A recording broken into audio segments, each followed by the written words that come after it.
Cancer, Cancer, Cancer. Welcome po sa Scorp's Work Tarot. Reading is for January 1 to 15, 2026. New Year. So, tignan natin. Tignan natin ang energy ni Cancer, fellow water sign. So, what in store for Cancer at ang dapat malaman para sa bagong year at how to start again yung ating new beginning for 2026. Yes? Okay. So, fellow OFW, shout out po ako. Shout out ako sa mga masisipag at mga kapatid nating nasa ibang bansa. Good morning, magandang tanghali at magandang gabi po. Welcome. Welcome po lahat. So, simulan natin. Cancer, Cancer, January 1 to 15. What you need to know. What you need to know, Cancer, fellow water sign. What you need to know. Bigyan mo ako ng isang card. One card lang para makita natin yung storyboard ni Cancer. Okay. So, oops. Medyo mabigat Inaantok si Cancer. January 1 to 15. What Cancer need to know? One card lang. One card lang. Cancer or for Cancer. One card lang for Cancer. Tignan natin. Oh, okay. Yeah. Scorpio card. Tower. Yeah. Big shift. Malaking pagbabago ito. Babagsak. Yes. Okay.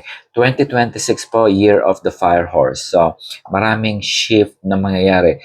Fire horse, mainitin ang ulo, mabilis magdesisyon, mabilis magbago, mabilis. Yes. So, we're gonna experience a lot of big shift. Lahat po ng mga kalokohan na nangyayari ngayon sa politika, everything, lahat po lalabas. Yan ang maraming prediction na lumilitaw for 2026. So, lahat po ng sign maapektuhan. So, expect a lot of cleansing. I call it cleansing po. Okay? So, new beginning, bagong taon, bagong panimula, yung mga hindi nag-work out noong 2025, ano na natin, iwalisin na, magbagong tayo, bagong panimula, reset, positivity, and more more abundance. Yun ang gusto po natin, more health, more wealth. Yes? So, tignan natin tong tower moments ni Cancer, okay? So, it should be positive. Yes? Okay, claim natin yan. Again, kung hindi nyo po napanood yung full moon and new moon reading, i-check mo to Cancer, okay? So, this might be related. Tignan mo rin, baka meron kang makuhang message. Yeah? Okay, tuloy natin. Cancer. Tower. If you're dealing with Scorpio,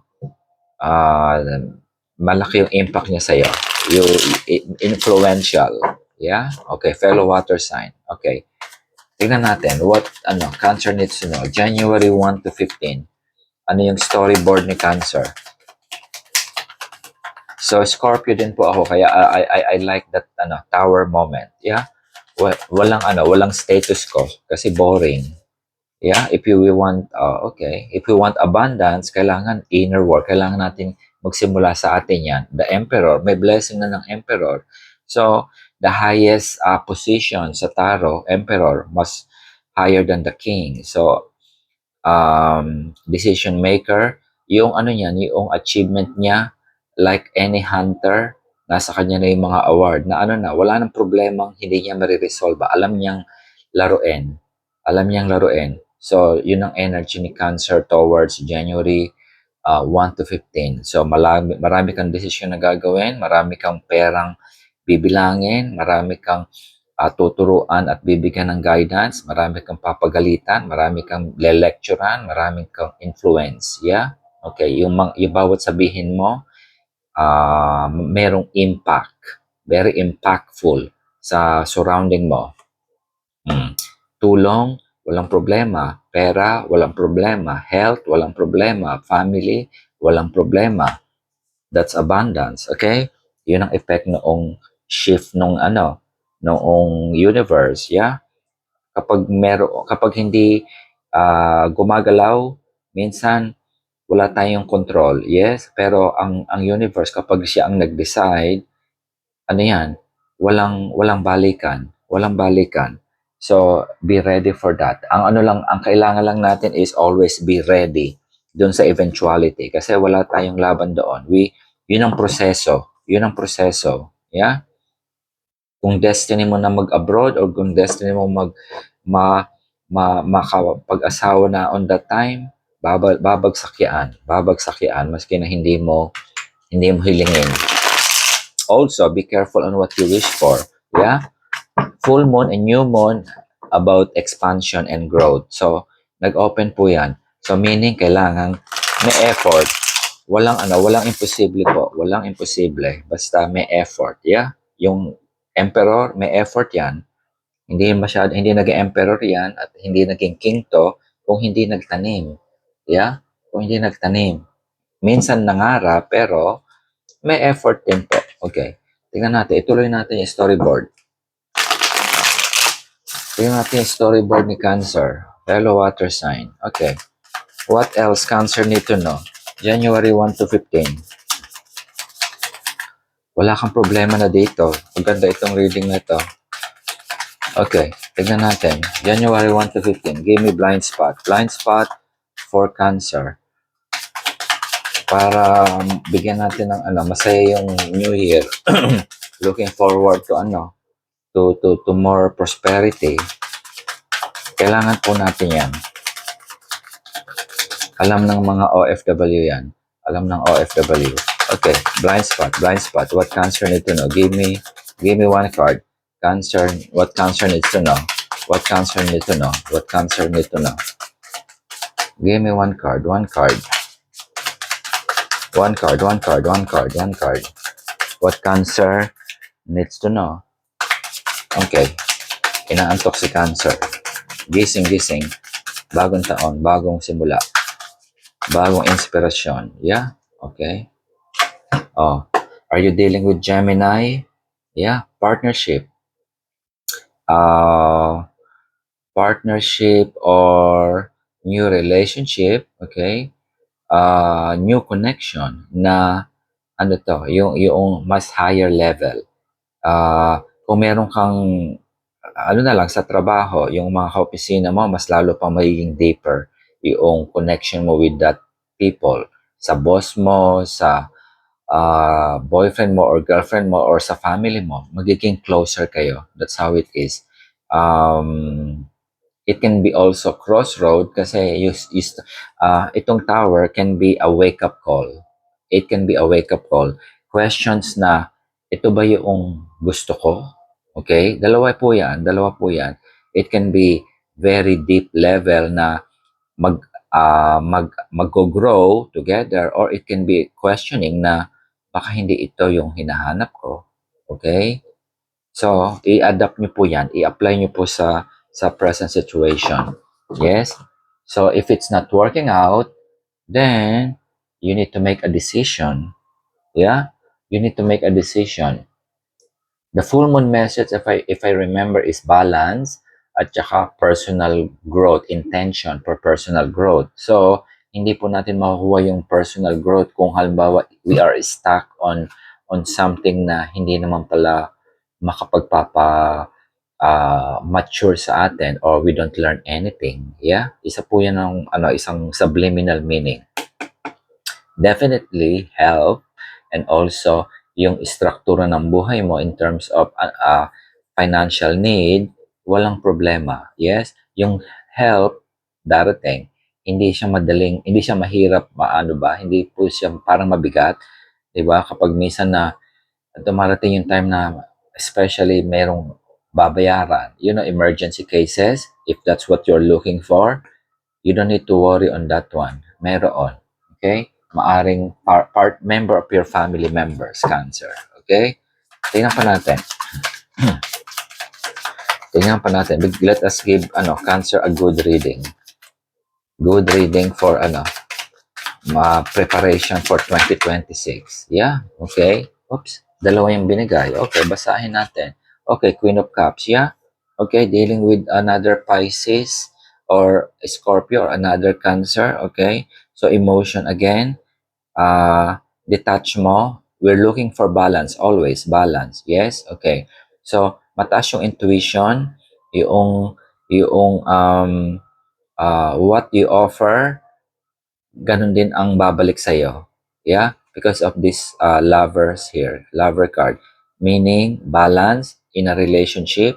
Kung ano yung ibinigay mo, siya mo ring matatanggap. Walang labis, walang kulang. Another meaning is detach yung emotion on a situation. Lover, always balance. Gemini is always twin. Okay? So, meaning para sa Cancer na nasa harapan ko, keep your emotion in check. Palaging mo-monitorin mo, okay? Yeah, kasi because of these tower moments here, ito yung mga biglang bam, impulsive, parang kulog, parang kidlat, yeah? Pag nakulog, nagugulat ka and you will react. Now, always Gemini, headspace, isip, logic. Cancer, emotion. So, always balance. Dapat palagi mong babalansehin yun para kapag kumulog, hindi ka mapapasigaw o mapapaano ka, you say, might say something, okay? Iba-iba po yung meaning yan. I'm just, humoring it, humor, para i-apply nyo sa sitwasyon. Yun yung impulse na nagalit, impulse na makasapok ka, yung mga driver na maiinit ang ulo kapag konti lang traffic, those kind of things. Marami yan. Very, um, ano ba yung tamang salita doon? Very dynamic yung 2026 because of another fire horse na mainit at saka yung very very mabilis, okay? Yung emotion natin control, okay? Keep that balance. That's one message for you. That's one message for Cancer for 2026. Okay, I have the power couple here also. You have both the king and the queen. Again, yin and yang. Okay, it's always about the balance. Uh, as far as relationship is concerned, everything will be go deeper and deeper. Yeah, I think another message for 2026 is also, alam mo yung yung more on responsibility and going back to the basic. Yeah, so wala pong nabubuhay sa pag-ibig pero um, yung we need to tap that uh, balance in terms of love and show compassion. Okay, nakuha ko yung word. Okay, being compassionate. Okay, you have the queen and the king. Yes, so there's a exchange here of emotional connection. Tama po ba? So kung wala yung twin yan, soulmate. Kung wala yung soulmate ng Gemini, hindi siya balanse. Yes? Okay. So the same thing also apply para si Cancer na nasa harapan ko, being water sign at sensitive. Yes? So, kung meron kang water sign na partner, a Scorpio, Pisces or also Cancer, balance it out, communicate well. Okay? There's an exchange of energy here, very powerful. Yes, both water sign, highly sensitive, highly intuitive, highly, maski na hindi, Scorpio po ako, maski na hindi ito mag-usap, but yung small gesture of affection can means a lot. Yeah? Okay? Yun ang exchange na nakita ko. You see, you both are holding the cups. Cups is emotion and cups is love. So, sabi nga love can conquer all. Kaya sinabi ko, back to basic, na hindi lahat ng problema can be resolved by logic or yung mental. Sometimes, problem can be resolved by being respectful, being affectionate, being loving, being caring. Okay? So, yun ang parang basic fundamental of how a family structure should grow. Yeah? Although kailangan din po natin ng pera, hindi, nandyan yung struktura mo. Cancer, you don't need to worry on that. But 2026, for you, starting January, you will be overflowing with that love connection. Yes? Community, pamilya, kapatid, kamag-anak, keep that balance, okay? Keep that balance. That's one message. That's one message. If you're dealing with Gemini, Gemini is about logic. So, again, balance. Kasi meron kang big ship na nandirito. I think you are being prepared for that, that eventuality. Ano ba yung itinanim mo? Okay? Ano ba yung itinanim mo? So, itong change na mangyayari, if a Scorpio is meron kang placement ng Scorpio, itong eventuality ng change na ito, effect po yan ng itinanim natin, okay? Although a lot of things will happen because beyond our control, calamity, etc. down the line.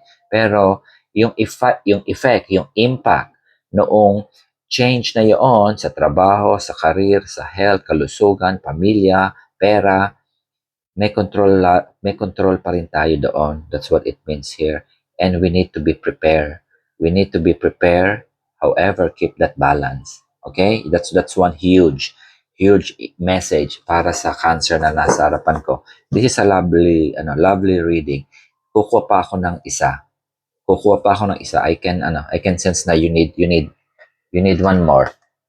Remember, balance in love, balance in decision making, balance in authority.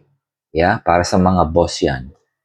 Okay? Multiple cancer 'yung nasa harapan ko. But commonality, it's all about the balance and a big shift, you gonna win big. Dalawang powerful nandirito. Dalawang powerful card. Two major arcana, three major arcana ka. Okay? Relationship ko to. Makikita mo na yung true love mo if that's what you're looking. Single cancer, makikita mo. Okay? Makikita mo. Okay. Bigyan mo pa ako ng I just want to see the outcome. Outcome. What cancer need to know? Give me one outcome. Give me one outcome. January 1 to 15. January 1 to 15. Oops, merong lumilitaw. Okay. One outcome. Blind spot. Cancer. Blind spot for cancer. What cancer needs to know? Blind spot. One outcome. One card. One card. One card. Okay. Nahihiya siya. Nahihiya. One card. One card. One card. One card. Oh. Dalawa yung ibinigay. Okay. Dalawa yung ibinigay. Basahin natin. Okay. Oh, another power couple. Okay, sino tong cancer na nasa harapan ko? You have the King and Queen of Cups. You have the King and Queen of Pentacles. Magkaharap din sila.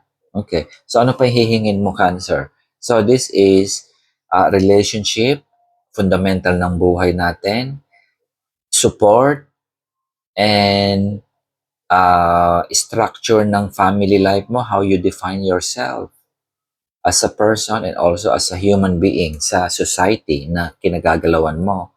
Yeah? Wala ka ng problema doon. Financial, makukuha mo. Successful to.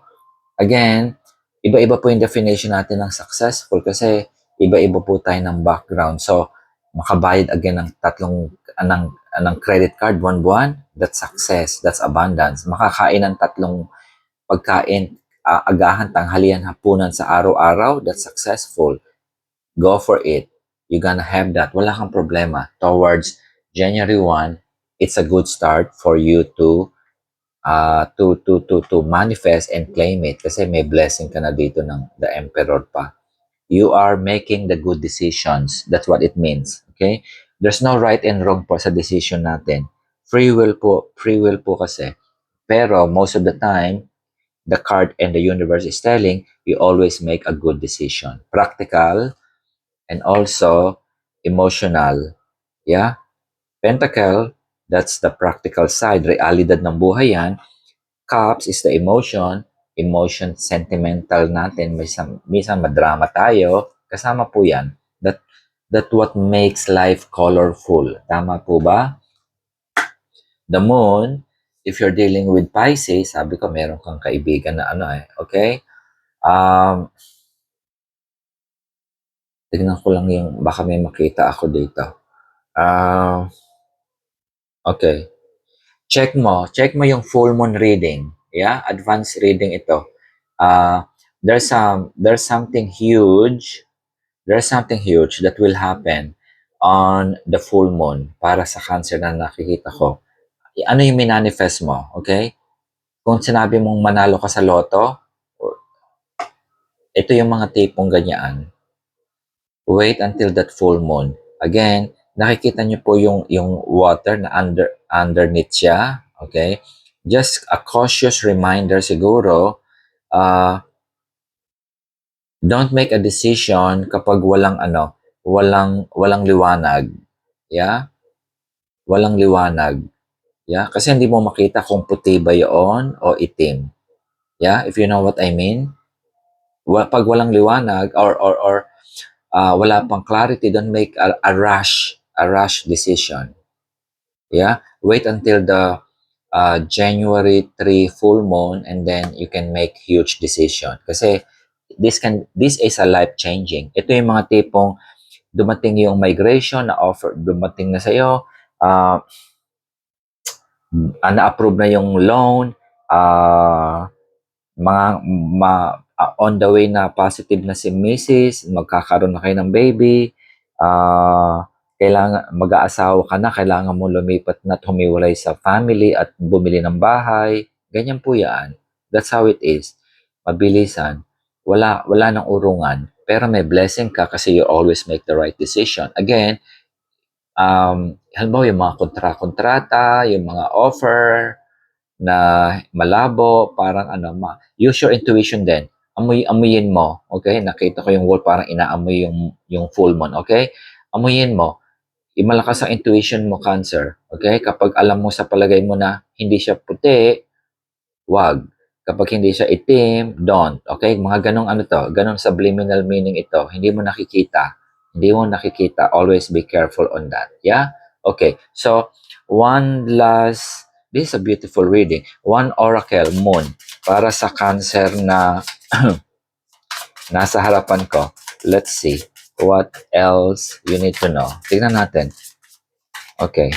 Na-delay yung reading mo. Sorry, Cancer. Okay. One last oracle. One last oracle. One last oracle para sa kapatid nating water sign. Yeah? Okay. Sabi ng frog, the path has been cleared for you, okay, to make a change that previously seemed unachievable. Ibig sabihin daw, wala ka nang dapat pagdudahan. Okay? Unachievable. Bakit sinabing unachievable? Grabe yung mo dito. I seldom get power couple always. Okay? Nandiyan yung King and Queen of Cups. Emotional maturity. Yes, balance. Yung relationship mo in so many ways, you will have it.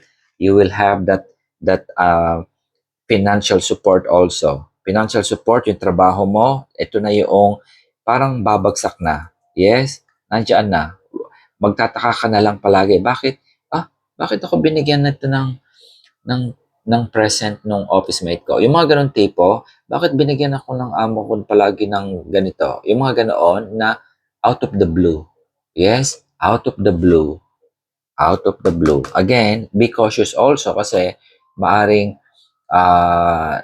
yung offer it's on your favor, baka may string attached. Yun lang ang warning dito, okay? Yun lang ang warning. Yung job offer, bakit ganun na parang walang parang andali ko yatang makuha itong work na ito. Walang ka-effort. Mga ganun tipo. Yeah. Yun ang another cautious precautions ng full moon sa Cancer na nasa harapan ko. Pero everything